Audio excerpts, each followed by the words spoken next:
अघोरी का श्राप। कहते हैं अघोरी साधुओं के पास अलौकिक शक्तियां होती हैं। वे मृत्यु के करीब रहते हैं, शवों का सेवन करते हैं और भयानक तंत्र मंत्र का अभ्यास करते हैं। ऐसी ही एक कहानी है अघोरी के श्राप की, जो आज भी लोगों को डराती है। एक छोटे से गांव में रहता था एक युवक, नाम था राज। राज बहुत ही अहंकारी और स्वार्थी था। वह अपने गांव वालों को छोटा समझता था और उनका अपमान करता रहता था। एक दिन एक अघोरी साधु उस गांव से गुजर रहा था।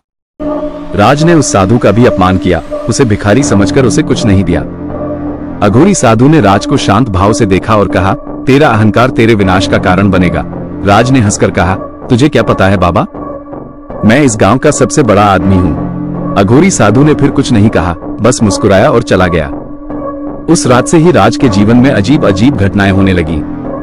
रात को उसे भयानक सपने आने लगे, जिसमें खौफनाक जीव उसे डराते थे। दिन में भी उसे अजीब अजीब आवाजें सुनाई देती थी। एक रात राज के घर में आग लग गई। वह बाल बाल बचा तो गया, लेकिन उसका घर पूरी तरह जलकर खाक हो गया। उसके बाद से राज का जीवन पूरी तरह से बदल गया। वह पहले से कहीं ज्यादा अहंकारी और क्रूर हो गया। वह लोगों को परेशान करता, उनके साथ दुर्व्यवहार करता। एक दिन राज ने एक छोटे बच्चे को बहुत बुरी तरह से मारा। बच्चे की चीख सुनकर गांव वाले दौड़े आए और राज को पकड़ लिया। गांव वालों ने राज को बहुत पीटा और उसे गांव से निकाल दिया। राज बेघर और अकेला हो गया। वो जंगलों में भटकता रहा, भूखा और प्यासा। एक दिन उसे एक सुनसान जगह पर एक झोपड़ी मिली। वो उस झोपड़ी में घुस गया। अंदर अंधेरा था, लेकिन धीरे धीरे उसकी आंखें अंधेरे में देखने लगी। तभी उसने देखा, झोपड़ी के एक कोने में एक आदमी बैठा था। वह वही अघोरी साधु था। राज डर गया, लेकिन साधु ने उसे शांत किया। तुझे याद है मैंने तुझे क्या कहा था? साधु ने पूछा।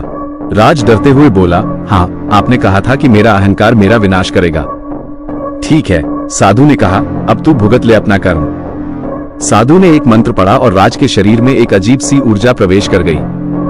राज तड़पने लगा, चीखने चिल्लाने लगा। कुछ देर बाद सब शांत हो गया। जब साधु ने देखा तो राज का शरीर पूरी तरह से सड़ चुका था। इस घटना के बाद गांव वाले कहते हैं कि अघोरी साधुओं की शक्ति बहुत अधिक होती है।